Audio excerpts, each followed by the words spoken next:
ఏలైపోయినయి మేడి పండు లాంటి రోజులే వచ్చినయి ఏ మందు లేకుండా పంటలే పండేది ఏమి తిన్నా తిండి పుష్టిగా ఉండేది పాలిసు వేసిన సన్న బియ్యం గువ్వ ఉప్పుతో 9 వేసి వండిన కూర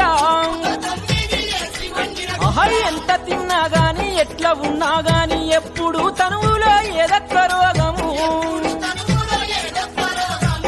ఏనుగంతా ఆకారమున్నా ఏమి చేతగాని